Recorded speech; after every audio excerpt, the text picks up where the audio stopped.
সুপ্রিয় দর্শক মণ্ডলী, আজকে সংবাদপত্রে আপনাদের সবাইকে স্বাগত জানাচ্ছি। দর্শক মণ্ডলী, আমাদের সঙ্গে রয়েছেন ডক্টর জাহিদুর রহমান। জাহেদ, স্বাগত আপনাকে স্টুডিওতে। ধন্যবাদ আপনাকে। বাংলাদেশ প্রতিদিন আজকে আন্ডারওয়ার্ল্ডে অস্থিরতা, জরুরি সংস্কার প্রশাসনিকভাবেই। ইত্তেফাক, বৈষম্যমুক্ত বিভাজনহীন দেশ গড়ার প্রত্যয়ে প্রধান বিচারপতির হাতে থাকবে সার্বিক নিয়ন্ত্রণ, বিচার বিভাগের পৃথক সচিবালয়ের খসড়া চূড়ান্ত। মানবজমিন, বেতন ভাতা ছাড়াই 3.5 লাখ শিক্ষকের ঈদ, নতুন প্রত্যয়ে দেশ গড়ার শপথ। সমকাল, নাবিলের ঋণের বোঝা কর্মচারীদের কাঁধে, বৈষম্যহীন মানবিক দেশ গড়ার প্রত্যয়।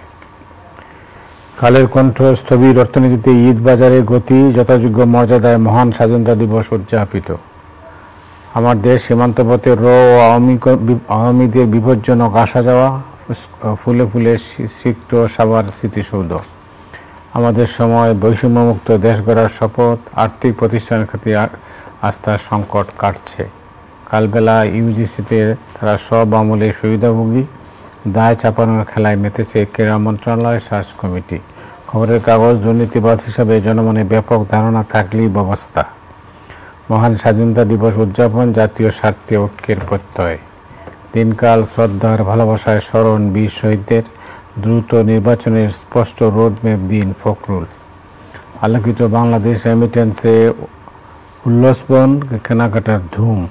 বৈষম্যহীন ও দুর্নীতিমুক্ত বাংলাদেশ গড়ার প্রত্যয়। TBS, the business standard RMG exporters struggle as rise in open costing by buyers cuts profits.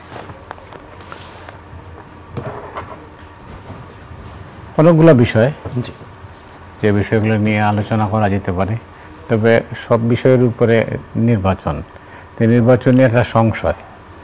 তো কী কারণে আমি জানি না, কখনো বলা হচ্ছে যে ডিসেম্বর মাসে নির্বাচন হবে, আগামী ডিসেম্বরে, অথবা এর পরের বছরের 26 জুনে নির্বাচন।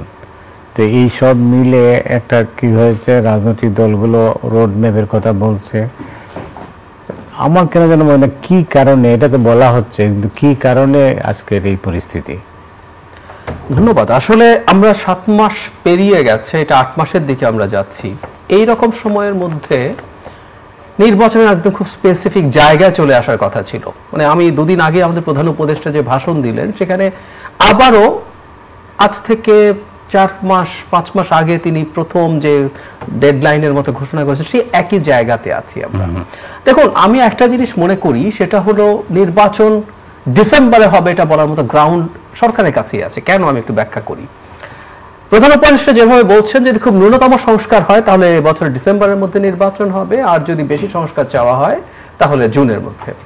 আচ্ছা, বিএনপি তো প্রকাশ্যে বলছে প্রথম দিন থেকে যে তারা ন্যূনতম সংস্কার এবং শুধুমাত্র নির্বাচনের সাথে জড়িত সংস্কার করে নির্বাচন চায়। তো বিএনপির মতো মাঠে এই মুহূর্তে সবচেয়ে বড় স্টেক হোল্ডার নির্বাচনে, সে তো বলেই দিচ্ছে। তাহলে আবার বড় সংস্কারের প্রশ্নটা ঠিক কেন আসলো আমি জানি না। বিএনপি কম সংস্কার চাওয়ার কারণে বিএনপি সমালোচনা হতে পারে। বিএনপিকে পলিটিক্সের মাঠে তার প্রতিদ্বন্দ্বীরা সেটা ব্যবহার করে তাকে ঘায়েল করুক, রাজনীতি করুক, কিন্তু বিএনপি তো প্রকাশ্যে বলছে। তাহলে নির্বাচনটা ডিসেম্বরের মধ্যেই হবে, এটা তো আসলে বেশ কিছুদিন থেকেই স্পষ্ট। কারণ একই সাথে প্রধান উপদেষ্টা আরেকটা কথাও বলেছেন, কোন সংস্কার তিনি চাপিয়ে দেবেন না, যতটুকুতে ঐক্যমত্য হবে ঠিক ততটুকুই সংস্কার হবে বলেছেন। তো ইনফ্যাক্ট ওনার লাস্ট ভাষণে উনি একই কথা বলেছেন, ঐক্যমত্য কমিশন, সবার যতটুকু একমত হবে ততটুকু। সো একমত তো আসলে বিএনপির মতো দল ন্যূনতম সংস্কার ছাড়া আসলে কিছুতেই একমত হবে না। সো আমার কাছে মনে হয় এর মধ্যেই এই বছরের মধ্যে নির্বাচন হয়ে যাবে, এটা পরিস্থিতি আছে। কিন্তু যেটা হলো, সরকার এমন কথা বলছে, কিন্তু আমরা পাল্টা যদি মনে করি, আমরা এই মুহূর্তে আমাদের একজন গুরুত্বপূর্ণ মানুষ, আমরা পছন্দ করি বা না করি, আমাদের সেনাবাহিনী এবং সেনাপ্রধানের কিছুটা হলে একটা স্বতন্ত্র অবস্থান এই মুহূর্তে আছে, দেখা যায়। উনি সরকারের অংশ, সরকারের নির্দেশেই তাকে কাজ করতে হবে, কিন্তু এটা একটা এক্সট্রা অর্ডিনারি সিচুয়েশন। সেখানে তিনি কিছুদিন আগে একটা বক্তৃতায় বলেছেন, আর 2 দিন আগে তিনি তার কলিগদের উদ্দেশ্যে একটা বক্তৃতা করেছেন। তার ওই বক্তৃতার বিভিন্ন সূত্র থেকে বলা হয়েছে যে ডিসেম্বরের মধ্যে নির্বাচন করে সেনাবাহিনী ব্যারাকে ফিরে যেতে চায়। একটা জিনিস খুব ইম্পর্টেন্ট, বেশ কিছুদিন আগে থেকেই তিনি একটা কথা বলছেন, দীর্ঘদিন বাইরে সেনাবাহিনী থাকা আসলে ভালো না, এটা সত্যিই ভালো না। কারণ হচ্ছে সেনাবাহিনী যখন এই পেটি আইন শৃঙ্খলা রক্ষার কাজে জড়িয়ে পড়ে, বাংলাদেশ তো এটা নানা রকম দুর্নীতি এবং নানা রকম ব্যবস্থাপনার সাথে সে জড়িয়ে যায়। সুতরাং এটা সেনাবাহিনীর যে মূল কাজ, তার যে কমব্যাট রেডিনেস, সে যুদ্ধ করার জন্য যে প্রস্তুত থাকা। আমি সেনাপ্রধানের মুখে শুনেছি 30,000 সেনা বাহিনী সদস্য বাই রোটেশন ডিপ্লয়েড থাকছেন। সুতরাং প্রত্যেকে ক্রমান্বয়ে এখানে যেহেতু থাকছেন এবং সময়টা যত বাড়বে আবার নতুন করে একই মানুষ আবার আসবে মাঠে, সেগুলো ভালো কিছু না, সবকিছু মিলে দেশের জন্য ভালো না। এবং সেনাপ্রধান যখন এই ধরনের একটা মতামত, এবং ওনার এই মতামত এখন না, উনি খুব আগে রয়টার্সের সাথে ইন্টারভিউতে 18 মাসের কথা বলেছেন। At the same time confusion এই কারণে আছে, কোন দল বলছে যে তারা ডিসেম্বরের মধ্যে নির্বাচন চায়, বিএনপি এখানেও আরো খুব ক্লিয়ারলি বলছে। আবার কিছু কিছু দল, বিশেষ করে আমরা এনসিপিকে আলাদাভাবে দেখতে চাই, কারণ এনসিপির সাথে সরকারের এক ধরনের অ্যালাইনমেন্ট আছে, এইরকম একটা পারসেপশন আছে। তারা নানান যুক্তি দিয়ে বোঝানোর চেষ্টা করেন, আমরা পাশাপাশি যখন টকশো করেছি অনেকেই বলার চেষ্টা করেন, কিন্তু এটা আছে। এখনো দুজন ছাত্র উপদেষ্টা রয়ে গেছেন, তারা আবার নির্বাচন নিয়ে নানান রকম মন্তব্য করছেন। সর্বশেষ টেকনিক্যালি গতকাল, যেহেতু আমরা 12টা পার হয়ে গেছে, 26শে মার্চে সাভারে পুষ্পস্তবক অর্পণ করে জনাব নাহিদ ইসলাম বলছেন একটা বিশেষ দলকে ক্ষমতায় বসানোর জন্য কোনো নির্বাচন তারা মেনে নেবেন না, একদম এরকম ভাষা। এর আগে বিচার সংস্কার এগুলো শেষ করে করতে হবে। সো নানা রকম বক্তব্য আসছে। তো বিশেষ করে এনসিপির এই বক্তব্যটা অনেকে নির্বাচনটা সঠিক সময় হবে না, এটা সরকারের দিক থেকেও কোনো ইঙ্গিত কিনা সেই হিসাবে দেখার চেষ্টা করতে পারেন। কারণ ওই যে বললাম যে এই দলের সাথে জনাব নাহিদ ইসলাম এই দলে জয়েন করার আগ পর্যন্ত, এবং আমরা কয়েক মাস থেকেই জানি তিনিই দায়িত্ব নেবেন, তার মানে সরকারে ছিলেন, এই দলটাতে জয়েন করবেন এইরকম চিন্তা মাথায় নিয়ে। এখনো দুই উপদেষ্টা আছেন, এনসিপির পক্ষ থেকেই বলা হয়েছে, সরকারের পক্ষ থেকেও বলা হয়েছে তারা যদি এনসিপিতে জয়েন করেন তাহলে তারা রিজাইন করে জয়েন করবেন। ঠিক আছে, তারা রিজাইন করবেন, কিন্তু এতদিন পর্যন্ত তার ভেতরে একটা দল নিয়ে তিনি আসলে কাজ করছেন, দলটা হচ্ছে এনসিপি। নির্বাচন ছাড়ার বিকল্পটা কি আমি জানি না। এখন সমস্যা যেটা হয়েছে, একটা বিকল্প তো প্রথম দিন থেকে কিছু মানুষজন বলতেন, তা এখনো করছেন। নির্বাচন তো দিনের শেষে আসতে হবে, কিন্তু বাংলাদেশে একটা, আমরা আপনি নিশ্চয়ই খেয়াল করেছেন, এবং এই লড়াই বলবো আমি করেছি প্রথম দিন থেকে। 5 আগস্ট শেষ হওয়ার পর থেকে দেশের খুব পরিচিত গুরুত্বপূর্ণ পাবলিক ইন্টেলেকচুয়াল 1-2 এবং তাদের কিছু মাউথপিস আছে, তারা ক্রমাগত এই যে ঘটনা যেটা ঘটলো এটাকে বিপ্লব বলার চেষ্টা করলো। এবং যেভাবে সরকার গঠিত হয়েছে এটা আমাদের ডিজাস্টার হয়ে গেছে, শহীদ মিনার একটা বিপ্লবী সরকার হওয়া দরকার ছিল, সংবিধান সহ এক্সিস্টিভ সিস্টেম সব ছুঁড়ে ফেলা দরকার ছিল, তারপর আস্তে আস্তে ডিক্রির মাধ্যমে দেশ চলবে, তারপর কোনো একদিন আমরা একটা সংসদের মধ্যে যাব, একটা নতুন সংবিধান হবে, একটা নতুন রিপাবলিক হবে। এই যে একটা নতুন জায়গা, এমনকি 32 নম্বর যখন ভাঙা হলো তখনও আবার হঠাৎ করে এই সরকার এই আলাপ এসছে। এমনকি এনসিপির কেউ কেউ প্রকাশ্যে বলেছেন যে বিপ্লবী সরকার না করাটা তাদের ভুল ছিল। আমরা ফাইট করার চেষ্টা করেছি, আমি অন্তত খুব সিরিয়াসলি এটা বলেছি, লিখেছি। বিপ্লব হলে সমস্যা ছিল না, কিন্তু এটা বিপ্লব না, একটা যেটা বিপ্লব না সেটাকে বিপ্লব বলে অহেতুক একটা ঝামেলা তৈরি করা। এটা একটা গণ অভ্যুত্থান ছিল, একটা স্পন্টেনিয়াস আনপ্ল্যান্ড গণ অভ্যুত্থান ছিল, সেটা এই ঘটনা ঘটেছে। তো বিপ্লবী সরকারের স্বপ্ন তো কারো কারো আছে, ইভেন কেউ কেউ চায় এটা আওয়ামী লীগের কাছেও ভালো হতে পারে, এটা ইভেন ভারত প্রচুর কোয়ার্সিভ স্টেপস নিচ্ছে আমাদেরকে নিয়ে, তাদের কাছেও ভালো হতে পারে যে নিদেন পক্ষে যদি একটা মিলিটারি টেক ওভার হয়, বা আমাদের 1-11 যেমন ছিল ডিফ্যাক্ট একটা মিলিটারি কিন্তু একটা সিভিলিয়ান একটা ফেস ছিল, এরকম নানান কিছু নানান জনের চাওয়ার মধ্যে আছে। এটা নির্বাচন বিলম্বিত হলে লাভ কার?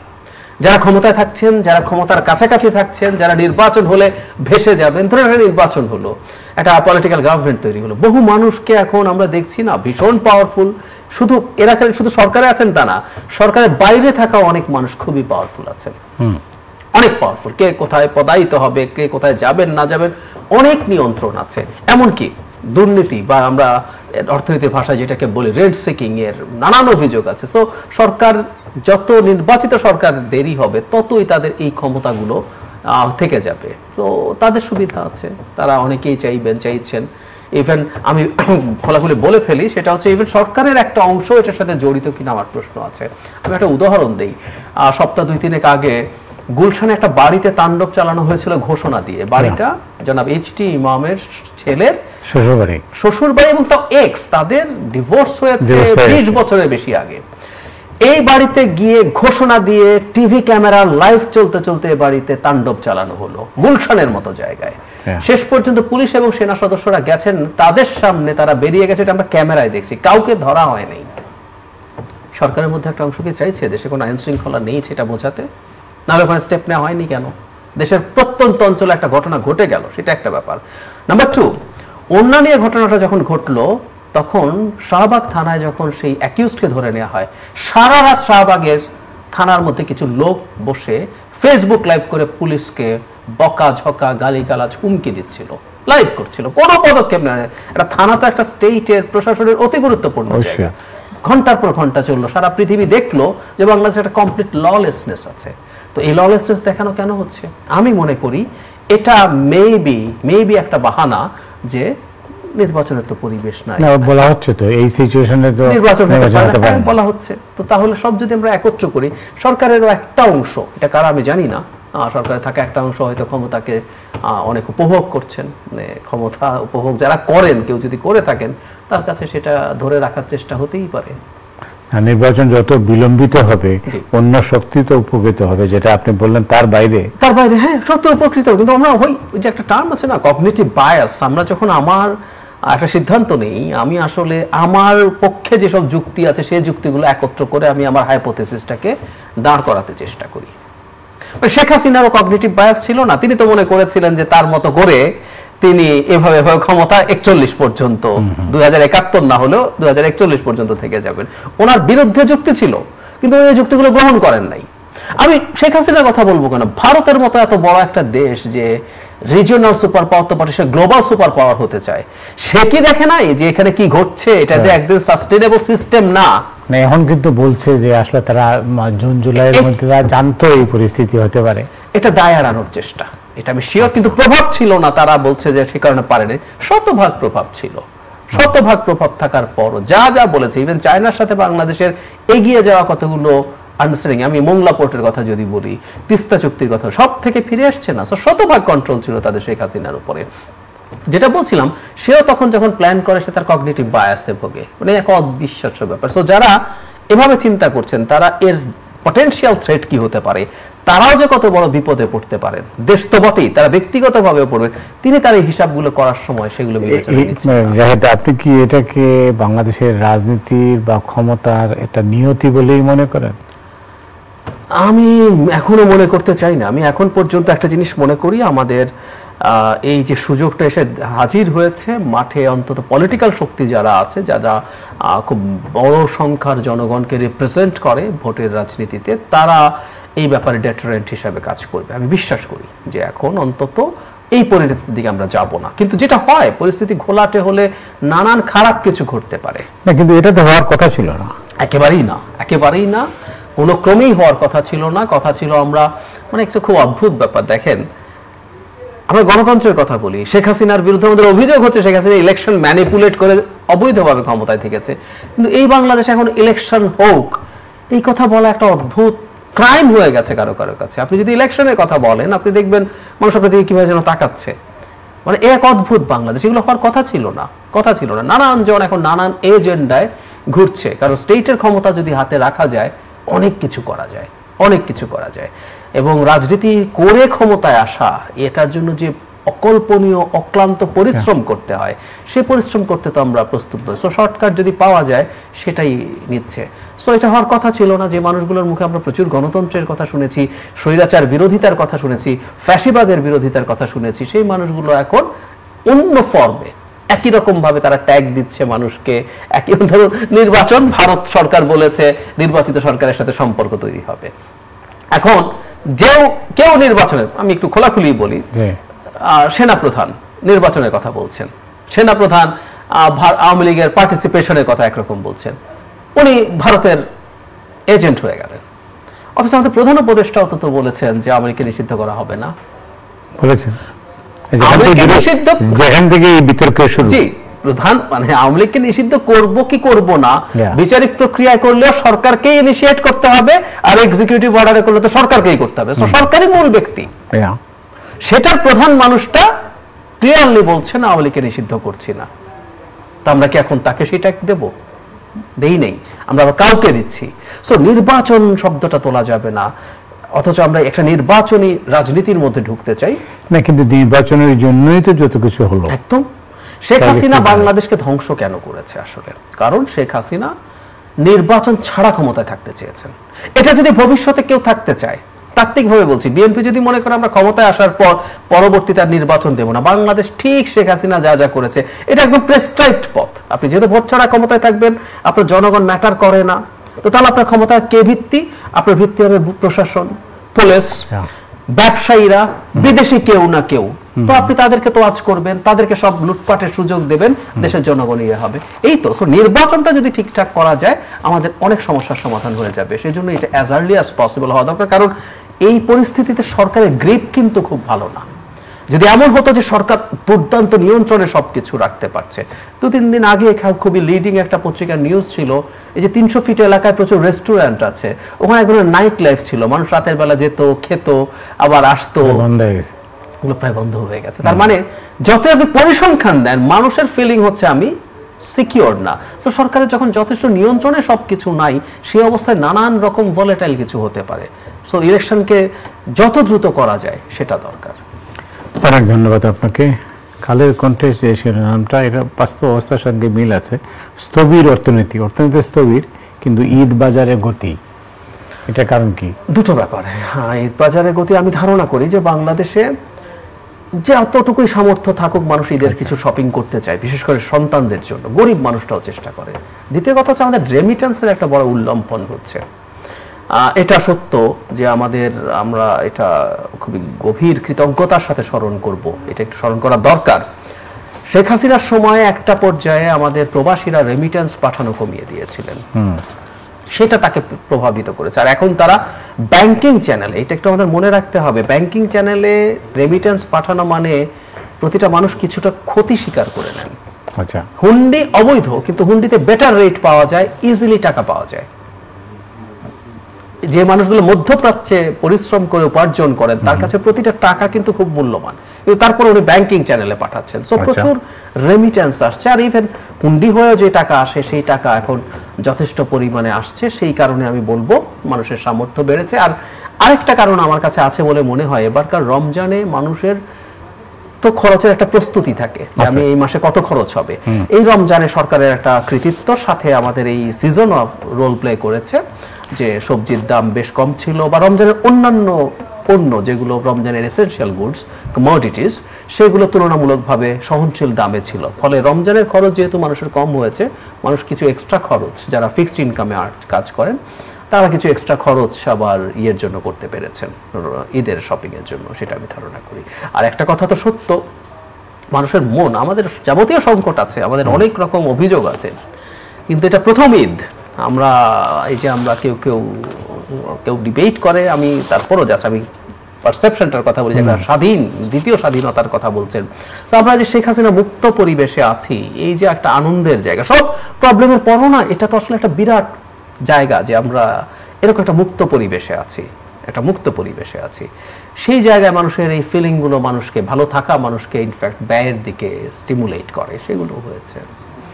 অনেক ধন্যবাদ। ভূ রাজনীতিতে ডক্টর ইউনূসের চীন সফরের তাৎপর্য কি? খুবই তাৎপর্যপূর্ণ। মানে উনি গেছেন চীনে এবং শি জিনপিং এর সাথে, মানে এটা একটা তো ফাউন্ডেশন, ফোরাম বলে, ওখানে ওই 25টা এশিয়ান দেশ সাথে অস্ট্রেলিয়া মিলে একটা ফোরাম, যেখানে তারা কিছু গ্লোবাল ইম্পর্টেন্ট ইস্যুস নিয়ে কথা বলেন। নট নেসেসারিলি যে সব দেশের সরকার প্রধান যাচ্ছে তা না, বিভিন্ন রকম রিপ্রেজেন্টেটিভরা যাচ্ছেন, কিন্তু আমাদের প্রধান উপদেষ্টা গেছেন কারণ শি জিনপিং এর সাথে তার একটা বাইল্যাটারাল মিটিং আছে। এটা ইন্ডিয়ার সাথে আমাদের এক্সিস্টিং যে সম্পর্কের একটা নিচু অবস্থান, সেটার মধ্যে হলো। এবং যদি দ্য হিন্দু সঠিক হয়, দ্য হিন্দু আমাদের প্রধান উপদেষ্টার প্রেস সচিবকে উদ্ধৃত করে বলছে যে আমাদের প্রধান উপদেষ্টা চীনের আগেই ভারতে বাইল্যাটারাল সফরে যেতে চেয়েছেন গত ডিসেম্বরে। সো তারা ডিনাই করেছে। নট অনলি দ্যাট, এর আগে জাতিসংঘের সাধারণ পরিষদেও বাংলাদেশ একটা সাইডলাইনে বাইল্যাটারাল বৈঠক চেয়েছিল, এবং ফাইনালি থাইল্যান্ডে যে বিমস্টেক সম্মেলন হবে সামনে, সেখানেও চেয়েছে। এবং ভারতের হিন্দুস্তান টাইমস অলরেডি কিছু সূত্রের বরাতে বলেছে ভারত এটাও ডিক্লাইন করেছে। সো এই যে ভারত সব ডিক্লাইন করছে, সেই জায়গায় শি জিনপিং এর সাথে একটা বৈঠক হচ্ছে, এটা ইটসেলফ একটা বড় ব্যাপার, যেটা নিশ্চিতভাবে ভারতকে হ্যাপি করবে না। কিন্তু এখন পরবর্তীতে ওখানে আবার কি কি ধরনের আন্ডারস্ট্যান্ডিং হচ্ছে, কোনো চুক্তি হবে না, অলরেডি আমাদের পররাষ্ট্র উপদেষ্টা বলে দিয়েছেন এমওইউ সাইন্ড হবে, কিন্তু এর মধ্যে যদি তিস্তা থাকে, তিস্তার একটা আলাদা রকম গুরুত্ব আছে, এটা ভারত তার সিকিউরিটি এবং তার স্ট্র্যাটেজিক ইম্পর্টেন্সের জন্য খুবই ঝুঁকি মনে করে যদি এটা চীনকে বাংলাদেশ দিতে অ্যাগ্রি করে। সো ওটাও আমাদের দেখার ব্যাপার থাকবে। আর আরেকটা ব্যাপার আমি একটু মাথায় রাখতে বলবো সবাইকে, সেটা হচ্ছে আমেরিকার সাথে কেমিস্ট্রি। মানে ট্রাম্প অ্যাপারেন্টলি চায়নার সাথে, অন্তত অ্যাপারেন্টলি বলছি কারণ ট্রাম্প যেসব পদক্ষেপ নিচ্ছেন, এই আলোচনা গ্লোবালি হচ্ছে যে আদতে চায়নারই পক্ষে যাবে সব, চায়নাকে খুব দ্রুত পৃথিবীর নাম্বার 1 সুপার পাওয়ার বানিয়ে দেওয়া হবে, কিন্তু অ্যাপারেন্টলি অনেক কোয়ার্সিভ স্টেপস নিচ্ছেন। আমি একটা উদাহরণ দিই, পানামা ক্যানাল আমেরিকা দখল করে ফেলতে পারে, অনেকবার বলছে। দুটো অভিযোগ, একটা হচ্ছে আমেরিকান শিপগুলো থেকে ট্যারিফ বেশি নেওয়া হচ্ছে, আরেকটা হচ্ছে ওখানে চায়না এটার অপারেশনসে অনেক বেশি ইনভলভ হয়েছে, তার হুমকির জায়গা। সো চায়নার সাথে সম্পর্ক কতটুকু করা যাবে এখন আমরা স্পষ্ট নেই, ট্রাম্পের রেড লাইনগুলো কোন জায়গায়। সো এটাও একটু একটা গুরুত্বের জায়গা যে বাংলাদেশ এই তার সম্পর্কটাকে কোন জায়গায় নেবে। তবে চায়নার সাথে সম্পর্ক, শি জিনপিং এর সাথে বৈঠক, এগুলো ভারতের উপরও চাপ তৈরি করবে বাংলাদেশের প্রতি, তার এই যে হস্টাইল মেন্টালিটি সেটা থেকে সরে আসা অ্যাজ মাচ অ্যাজ পসিবল, সেটারও একটা সম্ভাবনা হয়তো আছে। যদিও ভারত সোফার যা করে আমরা খুব আশাবাদী হতে পারি না, কিন্তু বাংলাদেশকে আসলে China, not only China, even Pakistan মুখে, পাকিস্তানের সাথে আমাদের সম্পর্ক প্রচুর বাড়ছে, আমাদের সাথে সরাসরি জাহাজ যোগাযোগ থেকে শুরু করে অনেক কিছু বাড়ছে, এবং ভারতের পত্রপত্রিকায় এটা নিয়েও প্রচুর কথাবার্তা হচ্ছে। তো এগুলো ঠেকানোর উপায় হচ্ছে বাংলাদেশকে তার ওই জায়গা থেকে সরিয়ে আসা। আমার থেকে তো কিছু না কিছু করতে হবে, ও আমার চিকিৎসা বন্ধ করে দিতে চায়, সো খুব স্বাভাবিকভাবে আমরা বলছি চায়না তুমি আমার দেশে এসে তোমার পরিচালনা হসপিটাল করো। নট অনলি দ্যাট, গতবার কুনমিংয়ে আমাদের পররাষ্ট্র উপদেষ্টা গেলেন, ওখানে ডেডিকেটেড হসপিটাল ওরা করে দেওয়ার কথা বলছে। সো এগুলো তো হবেই, যেখানে যেখানে আমাদেরকে তারা সমস্যা করতে চাইবে সেটাই করে কেউ না কেউ অল্টারনেটিভ খুঁজতে যাবে, আমাদেরই খুঁজতে হবে আমাদের স্বার্থে। ভারত আমাদেরকে চ্যারিটি করে না, কিন্তু আমি এই প্রশ্নটা অনেকের সঙ্গে এটা শেয়ার করেছি, আমি পুলিশ জানার চেষ্টা করেছি, তো এতে ভারতের কি লাভ হচ্ছে? ভারতের আসলে আমি জানি না, ওই যে একটা কথা আছে না, আমার বাংলা প্রবচন, এটা ইংরেজি বা অন্য কোনো ভাষা এভাবে নেই, নিজের নাক কেটে পরে যাত্রা ভঙ্গ করা। আমি যেটা ধারণা করি, ভারত আসলে সোফার তার জায়গা থেকে এই যে পরাজয় ঘটলো, এই পরাজয়টা সে নিতে পারছে না, এবং সে মনে করছে চাপ দিয়ে ডক্টর ইউনূস সরকারকে কাবু করে শতভাগ শেখ হাসিনার মতো না হলেও কাছাকাছি কিছু হতে পারবে। এই ভারতই, তবে একটা উদাহরণ দিই, নেপালে যখন ডিজাস্টারাস ভূমিকম্প হলো, মানে মানবিক বিপর্যয় তৈরি, তখন নেপালের সংবিধান, নেপাল তার সংবিধান লিখছে, সেটা ভারতের পছন্দ হচ্ছে না, সেজন্য তারা অঘোষিতভাবে ওখানে একটা ব্লকেড আরোপ করলো। ওখানে নেপাল যেহেতু ল্যান্ডলকড কান্ট্রি, ভারত থেকে পণ্য ট্রাক ধরবো, এক মানবেতর পরিস্থিতি তৈরি হয়েছে। একটা লিস্ট সভ্য দেশ এই কাজ করতো না, বাট দে ডিড ইট। এবং এটা করে কি দাঁড়ালো, নেপালের জনগণ, সাধারণ জনগণ কারা, তারা পৃথিবীর সবচেয়ে বেশি হিন্দু মেজরিটির দেশ, যে দেশের রাষ্ট্রভাষা এক সময়, রাষ্ট্র ধর্ম এক সময় হিন্দু ছিল, যে নিজেকে হিন্দু রাষ্ট্র বলতো, সেই রাষ্ট্রের জনগণ কি এখন তার পক্ষে, বিরুদ্ধে চলে গেল? তো ভারত কেন করে আমি আসলে জানি না, এই করে কোনো অর্জন নেই। তবে আমাদের সরকারের বিরুদ্ধে, বিশেষ করে তার এক ধরনের মাইনরিটির উপরে এই সরকার অনেক ঝামেলা করছে, এটা তার অভ্যন্তরীণ রাজনীতির জন্য সাহায্য করে, কারণ সে তো নিজেকে হিন্দুদের সেভিয়ার হিসাবে সামনে আনে। বিশেষ করে পশ্চিমবঙ্গে 2026 সালের মার্চ এপ্রিলে নির্বাচন আছে, এর আগ পর্যন্ত সেই রেটরিক বলবে, এবং অন্যান্য প্রভিন্সেও সে সুযোগ নেওয়ার চেষ্টা করতে পারে, কিন্তু দিনের শেষে স্ট্র্যাটেজিকলি সে লুজ করছে মিড এবং লং রানে। জাহেদ, আপনাকে অনেক ধন্যবাদ। দর্শক, আজ রাতের মতো এখানে বিদায় নিচ্ছি, আগামীকাল আবার দেখা হবে। শুভরাত্রি।